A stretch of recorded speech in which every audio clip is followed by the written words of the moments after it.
더 붙다 제 187회차 서일보입니다. 지난 시간에 우리가 부처님께서 쌍수그루 나무 아래에서 열반하시기 바로 직전에 마지막으로 100세의 수발다라 장자가 와서 정법이 무엇이고 사법이 무엇이냐, 바른 사문이 무엇이고 잘못된 사문이 무엇이냐에 대해서 질문한 사항을 부처님께서 대답을 하셨어요. 그래서 부처님 당시에도 바라문들이 종파가 굉장히 많았죠. 지금도 굉장히 많지 않아요. 그러면 첫째 부처님 법은요, 유무불이라 둘이 아닌 법이에요. 부처님은 어느 종단이셨고 부처님 진리는 어느 종단이냐를 놓고 볼 때 부처님 법에는 종단이 없지요. 부처님도 종단이 없었어요. 그러니까 일단 우리가 무슨 종단이다 무슨 종단이다라고 하는 같은 부처님 법 안에서 우리가 종파를 나눈다는 것은 부처님의 가르침이 아니다. 그건 잘못된 것이다. 종파를 나누는 것은 승려들이 자기네 어떤 이권화합, 이기화합을 위해서 자기네 뜻대로 만들기 위한 하나의 단체를 조직한 건데, 부처님 법에는 사실은 자기의 법을 가지고 그렇게 쪼개지 말라라고 하셨단 말이죠. 그러니까 종파를 나누는 것 자체가 사실은 부처님 법의 위배가 되는 것이에요. 근데 여러분들은 어느 종파가 진짜다, 어느 종파가 가짜다 이런 얘기를 하는데 괜히 승려들하고 같이 휘말려서 무슨 종파 여기에 끌려다니지를 않아야 된다는 이야기죠. 그러면 부처님은 정파 사파를 나눌 때 어떻게 나눴어요? 바로 정법이냐 사법이냐 이런 어떤 여건을 나눌 때, 또 정파냐 사파냐 나눌 때에 바로 뭐예요? 8 정도의 수순에서 수행을 하면 그건 바른 사문이고, 그렇지 않으면 삿된 사문이다라고 했어요.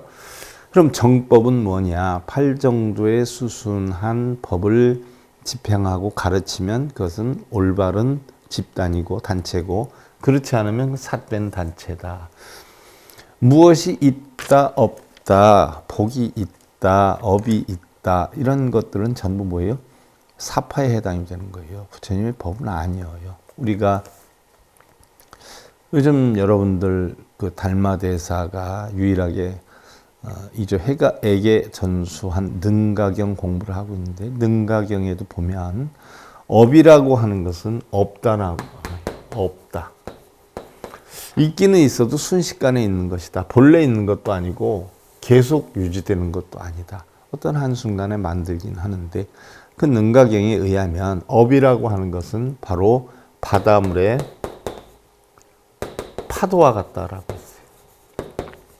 순간 인연 따라 파도는 생기지만 그 인연이 닿으면 잔잔해지는 것과 같이 우리의 업이라고 하는 것도 인연 따라 파도와 같이 생겨나지만 그 잠시 인연이 닿으면 고요한 바닷물과 같이 우리는 본래 성품으로 돌아온다. 그러니까 업이 있다, 탐진치를 낸다, 걱정 근심을 한다, 그 생각하는 순간에는 업력이 있을 수 있지만 그 생각을 다 지워버리게 되면 본래 업은 없었고 나중에 없게 된다. 자, 제가 늘 강조했던 것이, 스님들한테 가서 여쭈어 보면 전생에 업이 많아서 그래 이런 이야기를 많이 하는데, 그렇게 말하는 스님들이 있다면 그 업을 한번 보여달라고 해라라고 여러분들한테 얘기를 했죠. 업장이 많아서 그렇다면 그 업을 보여달라고 해라. 보여줄 수가 없으면 그 업은 없는 것이다. 그러니까 우리 마음을 고요하게만 하면 업은 자연적으로 소멸이 된다는 이야기지요. 또한 수발다라 장자의 가르침이 바로 마지막 가르침이 이거였어요. 또한 여러분들 해탈 사상이 나오지 않아요. 바로 해탈 사상은 언제 생겼냐 하면 윤회 사상이 형성이 되면서 윤회에서 벗어나기 위한 방법이 바로 해탈이에요. 해탈. 그럼 윤회가 왜 되느냐? 바로 업력이 생겨서 된다고 했어요. 바로 이 윤회 사상은 제일 처음에 나온 거는 부처님 태어나시기 전 200~300년 전에 우바니샤드 사상에서 나온 것인데, 결국은 죄를 많이 지내고 하면 결국은 달나라로 갔다, 우리가 죽으면 혼이 달나라로 갔다, 달나라에서 브라마 세계로 가기 때문에 다시 태어나지 않고 또 제업이 제사를 많이 지내지 않고 제를 많이 지내지 않으면 다시 그 비 올 때에 그 기운이 비와 함께 떨어져서 개가 먹으면 개가 된다, 소가 먹으면 소가 된다는 이런 것은 결국 부처님 태어나기 200여 년 전에 우파니샤드 사상에서 형성된 윤회설이란 말이에요. 자, 윤회가 형성이 되니까 업이 나온단 말이죠. 그러니까 이걸 벗어나기 위해서 해탈 사상이 나와요. 자, 이렇게 해서 형성이 되는데, 자, 여러분들이 쉽게 잘 아는 우리 불교는 흔히들 여러분들 잘 알고 있는 극락에 왕생한다라고 하는 정토 삼부경 사상, 정토 사상. 정토 사상이나 여러분들 업 사상, 업이다라고 하는 업을 소멸하기 위해서는 바로 지장이 나오는데 업이 형성되니까 육도윤회를 해요. 그래서 지장보살 맡은 임무가 육도를 윤회하는 중생을 구제해서 육도윤회에서 구제해낸다는 게 지장사상이란 말이에요. 그러면 우리가 정토사상이나 지장사상은요, 뭐라고 표현하냐면 믿을 신자 우러를 랑자 해서 결국은 뭐예요? 신앙이다라고 해가지고 정토사상은 어떻게 해서 형성이 됐고 지장사상은 어떻게 형성이 됐는가를 여러분들 알아야 돼요. 냉정히 보면 우리 불교 속에 포함이 되어 있지만 부처님의 가르침은 아니에요. 부처님의 바른 가르침은 아니에요. 그래서 부처님의 바른 가르침을 합리화시키기 위해서 법화사상이 나온 거 아니에요. 그래서 성문, 연각, 보살은 전부 부처 하나로 돌아간다라고 하는 법화사상이 나온 건데, 자, 지장도 신앙이라고 그러고 정토도 신앙이라고 그래요. 그럼 왜 우리 불교가 타력이 아닌데 자력 종교인데 왜 신앙으로 해서 타력으로 만들어놨냐? 여기에 이제 형성이 된 게 이제 관음사상이란 말이죠. 관음사상도 관음도 바로 뭐예요? 신앙이라는 거예요. 신앙. 그럼 관음신앙, 지장신앙, 또 정토신앙, 이 신앙이 형성이 돼서 나온단 말이죠. 그럼 냉정히 보면 이것은 부처님의 가르침이 아니라는 거죠. 본래의 부처님의 정법을 추구했던 사람들은 이런 것들을 부처님법으로 인정을 안 해요. 그래서 이것을 불설, 비불설이라고 해요. 부처님이 설했다라고 하지만 부처님의 가르침이 아니다. 부처님이 설한 건 아니다라고 했는데 왜 그러면 이런 신앙이 나왔느냐? 관음신앙의 보현행원 사상이나 또 정토신앙. 정토신앙 같은 경우에는 극락에 가기 위한 거 아니에요. 아미타불 한 번만 찾으면 진심으로 하면 극락에 간다. 그것도 하근기 중생들이죠. 상근기는 자기가 스스로 닦아서 극락에 가고, 중근기는 어떻게 돼요? 자기가 이런 정토신앙을 숭배하고 하면서 가는 것이고, 하근기의 사람들은 어떻게 돼요? 맨날 문제만 일으키니까 나무 아미타불 한 번만이라도 해라. 그러면 갈 수 있다라고 해서 하근기 중생들을 대상으로 해서 극락 가는 방법까지 상근기, 중근기, 하근기에서 구품 중생을 극락생시키는 사상이 정토 신앙이란 말이죠. 그럼 지장 사상은 육도를 윤회하는 중생들을 육도 윤회를 벗어나게 하기 위해서 지장이 만들어졌고 바로 업사상이 만들어진 건데, 냉정히 살펴보면요, 여러분들 이거 아셔야 돼. 자, 소승에서 대승으로 갈 때 대승불교에서는 뻥튀기가 엄청 많았어요. 왜? 불교가 점점점 공부를 하는 사람들이 줄다 보니까 불교의 인원들이 줄어들어요. 그래서 불교가 어려움, 난국에 처하게 되지요. 이랬을 때 불교를 개성시키는 방법이 뭐가 있을까라고 연구한 끝에 대승에서 발원한 사상들이 바로 정토사상, 정토신앙, 관음신앙, 지장신앙 이런 것들이 형성이 돼 있어요. 그러면 정토신앙이 일어나게 된 근본적인 원인은 바로 우리 불교가 굉장히 피폐해지고 어려워진 난국에 처하게 돼요. 자, 이래선 도저히 아니 되겠다라고 해가지고 다들 다른 신앙들은 빌고 기도하고 이러지 않아요. 그래서 우리 불교도 아무래도 현실의 어려움을 극복하기 위해서는 그런 방법들이 좋을 것 같다라고 해서 난국에 처해 있는 불교를 어느 누구나 포용할 수 있는 방법이 뭔가를 연구를 했을 때 누구나 극락 왕생할 수가 있다. 최악의 경우 아무리 하근기 중생이라도 극락 왕생을 할 수가 있다 해서 가장 어려운 시기에 우리 불교의 중흥을 위해서 형성된 사상이 바로 정토사상이 미타정토 삼부경에 구체적으로 나와 있잖아요. 제가 미타정토 삼부경 여러분들한테 천일기도 때도 해설을 다 해드렸고 집필도 했어요. 이 사상이 정토사상이에요. 부처님 바른 가르침에 의하면 부처님 바른 법을 공부한 사람들은 깜짝깜짝 놀래요. 우리 불교에도 뭐 이런 미신이 있어? 이렇게 한단 말이에요. 이것은 하나의 방편설이고, 또 지장사상설도 뭐예요? 이거는 하근기 중생들을 이끌기 위한 하나의 방편설이고, 관음사상은 빌기 좋아하는 사람들, 뭔가 빌으면 이룰 수 있다라고 하는 그런 어떤 역량을 만들어서 우리 불교를 구축해 나가기 위한 방편으로 만들어진 가설이다. 쉽게 들면 우리 불교에서는 칠성사상이니 산신사상이니 또한 삼성각을 만들어서 독가까지 모셔가지고 하고 있는 게, 우리 민족들이 칠성 산신사상이 굉장히 돈독했기 때문에 사실은 그러한 것들이 불교의 접목이 된 게 왜 접목이 됐어요? 원래 불교에 있었던 게 아니잖아요.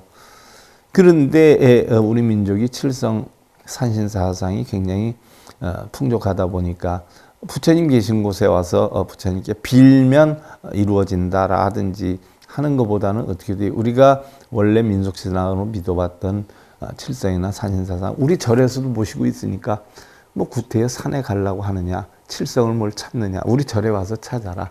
결국은 우리 절이 생존하기 위한, 먹고 살기 위한 방편으로 칠성 산신사상을 절에다가 만들어 놓은 거 아니에요.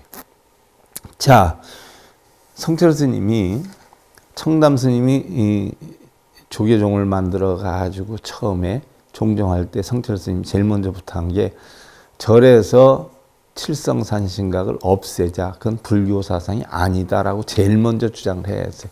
그래서 청담 스님도 그렇게 하겠다라고 했고요. 그런데 우리 절이 유지하는데 가장 큰 힘이 되는 게 칠성산신각이에요. 돈이 제일 많이 들어오거든요. 거기에다 빌으라 그러면 돈 잘 갖다 놔요. 그래서 결국은 그것을 불교에 포용하게 된 근원이, 그와 같은 사상이 결국 정토신앙이나 지장신앙이나 관음신앙에 해당이 돼요. 그러니까 이것 자칫 잘못하면 부처님의 가르침이 아닌데 부처님의 가르침으로 알고 있는 사실이 뭐냐? 불교에 나오는 거고, 지장이고 정토고 관음이고 불교에 나오는 거고, 불교의 대표적인 불보살들이고 하는데 왜 불교 사상이 아니냐라고 여러분들이 혼동할 수가 있어요.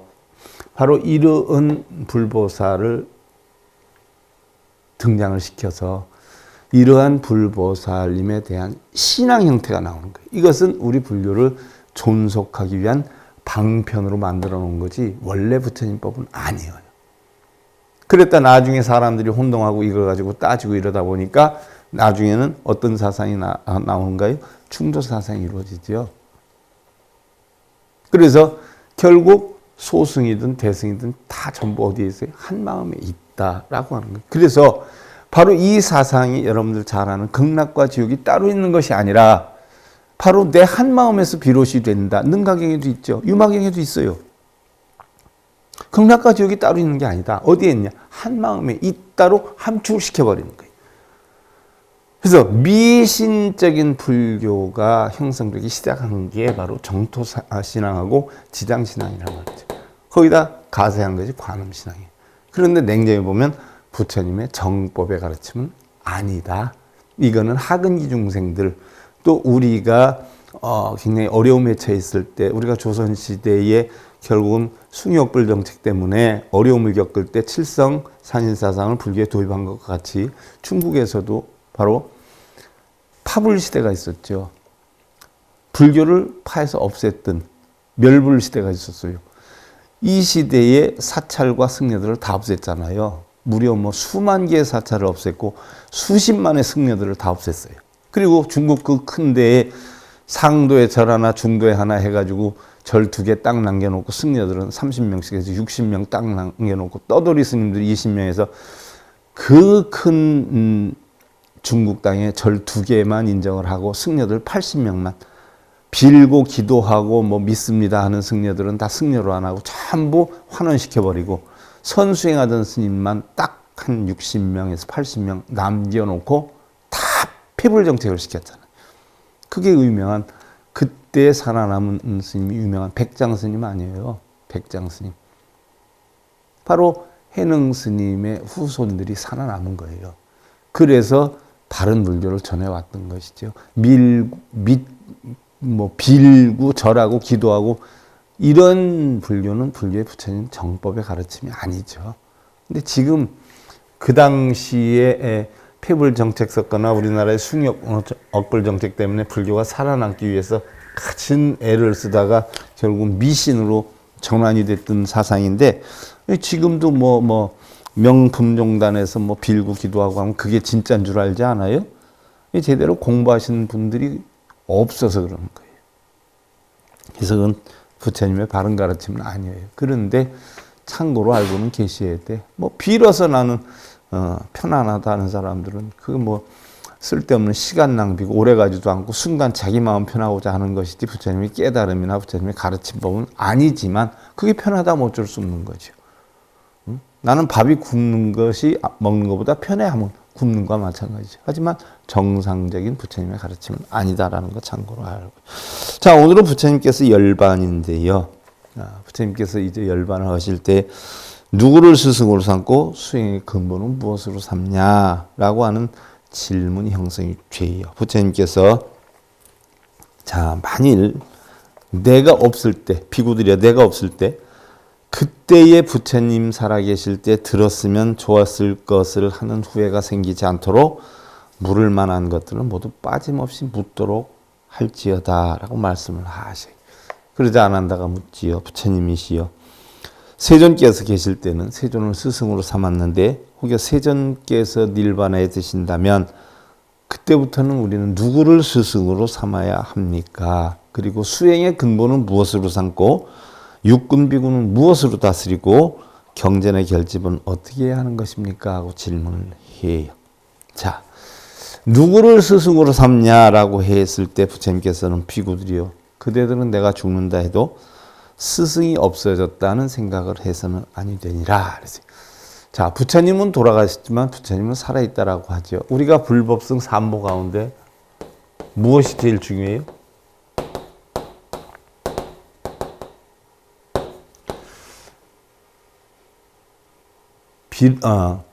노사나불, 서가모니불 이런 부처는 전부 뭐예요? 쓸데없는 것들이라고 했어요. 그럼 무엇이 진정한 부처냐? 법신만이 진정한 부처다라고 했어요. 그래서 바로 법신이다라고 하는 것은 부처님 진리를 뜻하는데 바로 그 법신 자체가 비로자나불이죠. 바로 화엄경의 주인공 아니에요. 부처님이 깨달음을 얻는 순간에 당신을 비로자나화 시키지 않아요.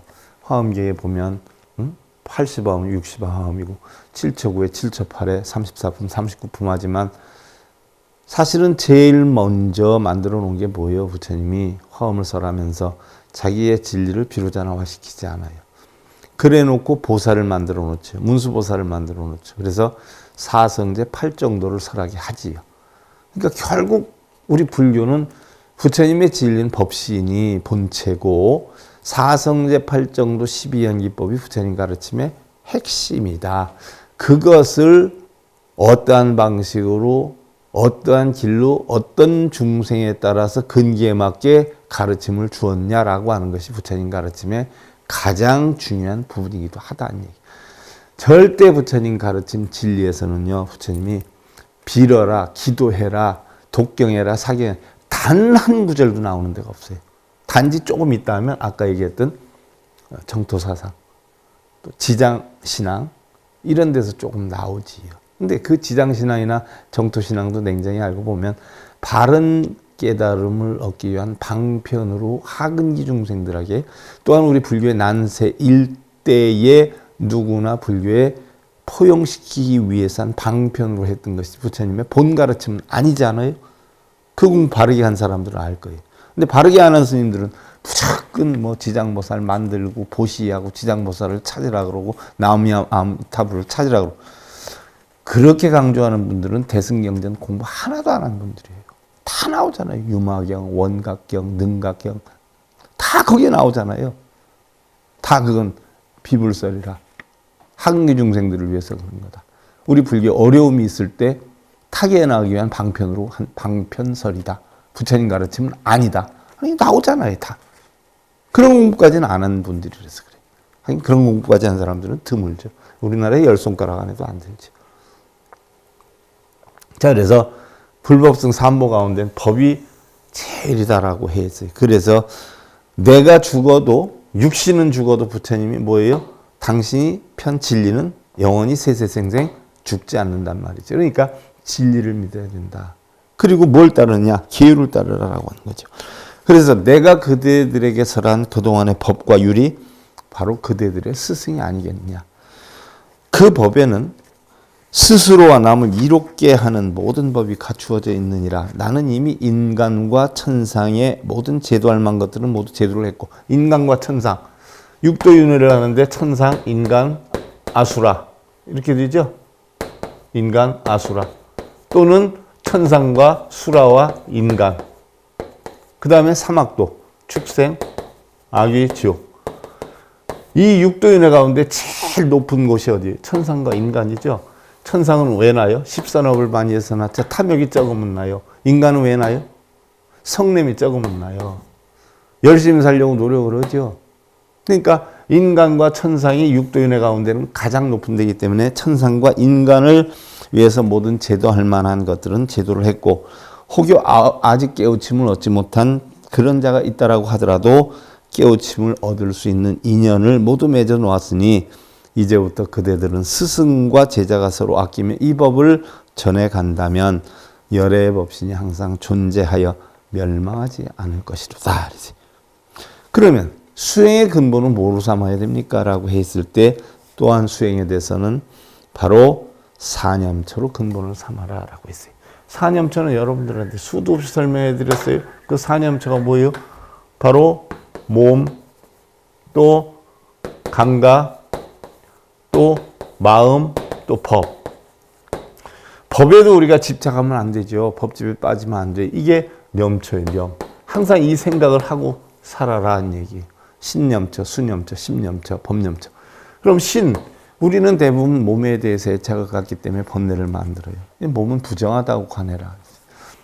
또 받는 거, 감각, 수행식 느끼는 거. 느끼니까 바로 고통의 원인이 된다.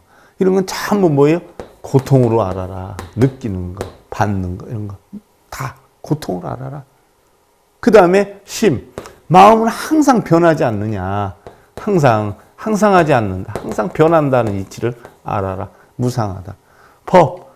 세상의 모든 법은 고정된 실체 나가 없다. 그래서 무아. 이것을 수행의 근본으로 삼아라는 얘기예요. 자, 열반 다 얘기해 놓았잖아요. 그 다음에 육근비구. 외도도 육사외도가 있었지요. 육근비구, 육근비군이라고 해요. 그럼 뭐예요? 문제를 일으키는 승려들. 그럼 육근비군은 어떻게 다스리냐? 요즘도 말하면 잘못된 거 뻔히 아는데 워낙 그 도반들, 자기 동료들이 높은 직을 하다 보니까 쳐내려도 못 쳐내잖아요. 그래서 뭐 어떤 분은 뭐 3년째 지금 불자들이 난리를 치는데도 안 나가고 자리를 지키고, 또 뭐 높은 그 종단의 높은 사람들이 다 자기 도반이 아는 사람이다 보니까 내쫓지도 못하고 이렇게 되죠. 힘이 있으니까. 그러니까 그걸 어떻게 다스리냐는 얘기. 지금도 그거 못 다스리잖아요. 그러니까 부처님 뭐라 그래요? 혹여 듣지 않는다면 경책을 해라.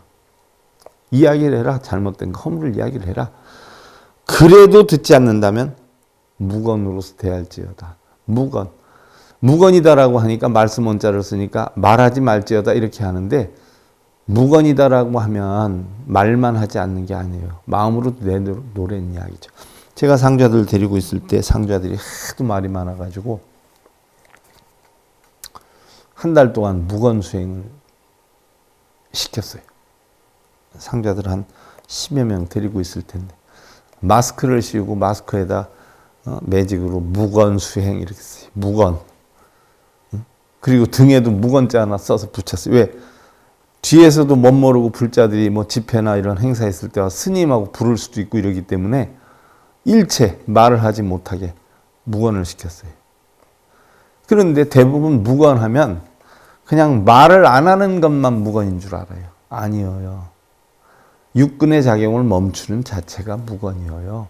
안입이설신이 자체를 멈추게 하는 것. 육근의 행적을 끊는 게 묵언이죠. 바로 경책을 해서 아니 되면 묵언을 해라. 안입이설신이 자체를 글리 안 가게 해라. 가는 거를 막아라. 그걸 갖다가 부처님은 자기도 사람을 죽인다라고 했어요. 바른 법을 안 따르고 믿고 빌고, 그때 브라마한들이 믿고 빌고 기도하고 하는 걸 했지 않았어요? 그런 사람들은 법문을 한번 해보니까 어떻게 돼요? 따라오려고 하지 않고 비방만 하고, 그래도 자기는 믿고 비는 게 좋다고 그리 돌아가고 이러니까 그 사람들한테는 뭐예요?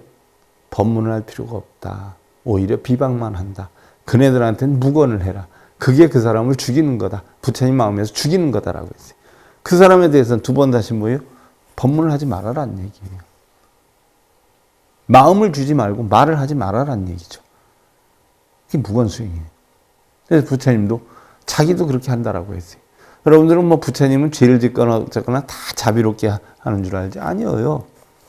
비는 사람들, 독경사경하고 어쩌고저쩌고 하는 사람들, 수행, 무건해라는 얘기. 자, 그리고 여러분들 잘 알아야 돼.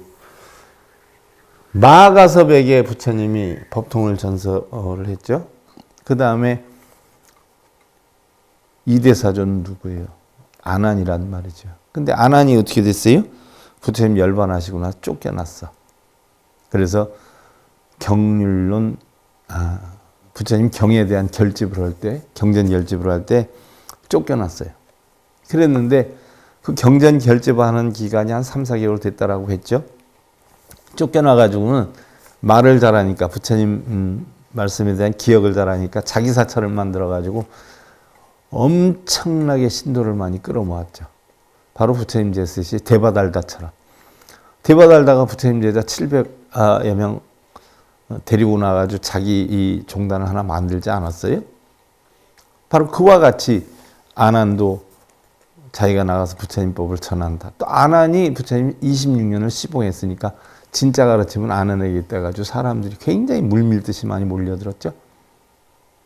그때 발기비구가 바른 나무 아래에서 바르게 선정해서 바르게 깨닫지, 앵무새처럼 주둥이만 놀린다고 그게 바른 법을 전하는 거냐라고 하는 소리 때문에 결국 남 밑에 가서 수행을 해가지고 깨달음을 얻어서 그 다음에 경전 결집할 때 참여를 할 수가 있었어요. 마가사파한테 인증을 받고. 그래서 참여를 했죠. 그래서 결국은 참여를 했는데 나중에 그걸 알아가지고선 마가사파가 이조 아난에게 이조를 법통을 물려주지요. 이조 아난이 3조한테 물려주면서 한 유언이 있어요. 자기가 평생 26년 동안 부처님 말씀을 어떻게 돼요? 기억해서 되뇌이고 그것을 리바이벌하고 부처님 말씀을 따라하고 이렇게 했단 말이죠. 그랬는데 아난의 유언이 절대로 부처님 말씀을 따라 읽거나 따라 쓰거나 하지 말아라. 그게 아난의 유언이에요. 그렇게 따지고 보면 부처님의 정통법으로 하면 쓰고 읽는 게 정통법이 아니죠. 절대로 읽거나 따라서 부처님 말씀을 읽거나 부처님 말씀을 그대로 따라하거나 쓰거나 하지 말아라. 왜? 부처님 말씀을 쓰거나 읽거나 하다 보면 자신의 본래 깨달음을 얻을 수가 없기 때문에. 그게 아난의 유언이에요. 그래서 아난이 멸하고 나서부터는 절대로 부처님 말씀을 따라서 읽거나 쓰거나 하지 못하게 했었어요. 그렇게 내려왔고. 근데 지금 어디서 나온 법이에요, 이게?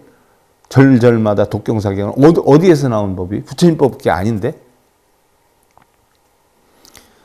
그래도 아난이 부처님 시봉을 오래 했으니까 많이 깨달은 줄 알았단 말이에요. 부처님 말씀을 그럴듯하게 다 잘하니까. 결국 그것 때문에 아난이 깨달음을 얻지 못해서 마가섭한테 또 도반들한테 어떻게 돼요? 창피를 당하잖아요. 쫓겨나잖아요. 그래서 결국 당신 유언 때는 절대 부처님 말씀을 따라서 읽거나 쓰거나 해서는 아니 된다. 왜? 자신의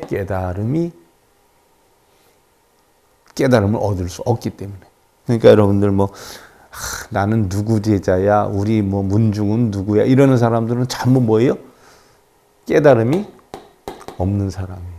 문중백으로 폼 잡으려고 하는데 그런 거 하지 말랍니다. 그래서 무건으로 대할지어다. 그리고 경전의 결집은 반드시 경전의 첫머리에 이와 같이 내가 들었다. 여시함은 어느 때 부처님께서 어느 곳에서 누구누구와 함께 누구누구를 위해 설했다. 육하원칙이 들어가야 된다는 이야기예요.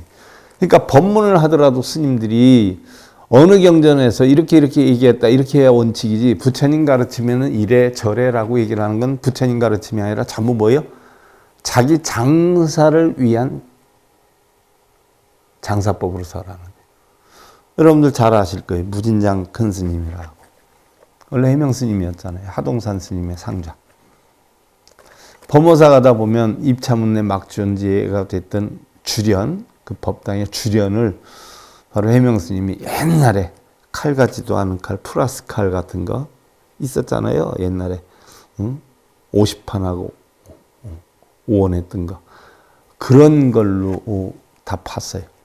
그러니까 내가 이거 한번 써줘 볼 테니까 누구 팔 사람 있으면 파봐라 그랬는데, 조각칼로 파는 게 아니라 그 칼 수백 개를 갖다가 그걸로 입차문내 막존지를 팠는데, 그래서 여러분 지금도 걸려 있어요. 가봐요. 그래서 조막조막 돼 있어. 그래서 상당히 잘했거든. 그래서 하동산 스님이 주련을 써가지고 이거 그러면 법당에다 주련 걸어봐 해가 주는데, 그것도 수개월에 걸쳐서 엄청 잘 팠어요. 그래 놓고 갔다가 바로 정말 대단하다. 이 칼로 어떻게 이렇게 파냐. 너 정말 무진장한 놈이구나. 정말 대단하구나. 해서 무진장 스님이 자기 본래 본명 해명이라는 거 없어지고 무진장 스님 된 거예요. 그 무진장 스님이 동국대학원에서 강의할 때 그런 말씀을 하시잖아요. 요즘 승려들은 부처님 말씀을, 부처님 법을 전해야 되는데, 부처님 법을 전하려면 어느 경전에 어떻게 해서 뭐가 이렇게 있었어 하고서는 전해야 되는데, 그냥 부처님 가르치면은 대부분 불사운동 많이 이루면 복이 많이 온다라고 해서 터무니없이 그런 걸로 해서 자기 장사만 하더란 얘기예요. 무진장 스님 말씀이에요. 요즘 승려들은 부처님 법을 전하는 게 아니라 부처님을 팔아가지고 자기 장사하는 데 그친다고. 이게 무슨 얘기예요? 경전에 나와 있는 어느 경전에 어느 구절에 어떻게 나와 있다는 걸 밝히지 않고 지가 그냥 기분 나는 대로 찌꺼리는 거예요. 이건 부처님 법을 전하는 게 아니다. 자기 말을 하는 거다. 부처님을 인용해서. 그러니까 절대 그런 말 믿지 말아라. 무진장 스님도 그런 말씀하셨어요. 그리고 끝부분에는 모든 대중이 즐거운 마음으로 듣고 믿고 받들어 행했다라고 쓸지어다. 밤은 점점 깊어갔다. 달과 별은 밝으며 바람소리, 강물소리 모두가 고요해서 적막함만이 감돌고 있었다. 말씀을 마친 부처님께서는 사라쌍수 아래 고요한 숲속에서 조용히 대열반에 드셨다. 열반에 드셨네요. 이제 3세의 법을 보면 무너지지 않는 것이 없으니, 무너지지 않는 것이 없어요. 그래서 법무화, 그죠? 인무화. 지혜의 눈으로 세상을 구하더니 세상은 다 공하다 하는 지혜의 눈. 덧없음의 금강방망이 문이산왕을 부수었나니 세상 가볍고 성급하여 부서지고 깨뜨려지고 견고하지 않도다. 때는 서력으로 기원전 486년 2월 15일 만월일이었다라고 했어요. 이렇게 해서 부처님이 열반을 하셔요. 그러면 부처님의 법통이 어떻게 해서 어떠한 방식으로 어떻게 전해 내려왔는지 우리가 다음 시간부터 다시 한번 살펴보는 것으로 하죠. 오늘 이렇게 해서 부처님 열반하셨고요. 자, 삼처전심과 팔상성도, 자, 부처님의 내력에 대해서 우리가 다시 한번 새겨보는 그런 시간을 다음 시간부터 우리가 이어서 갖도록 하고요. 자, 오늘 부처님 열반으로 해서 더붓다 제 187회차 서일봉이었습니다. 감사드립니다.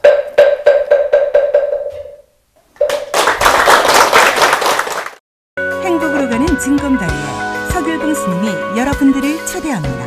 SIB 불교교육대학에서는 더 생활 속의 천수경, 달마대사 성관법, 현대생활 불교 법요지, 불교학개론, 성찰스님 100일 법문 등을 비롯한 다른 불법, 다른 진리, 서길봉 스님의 SIB 불교교육대학.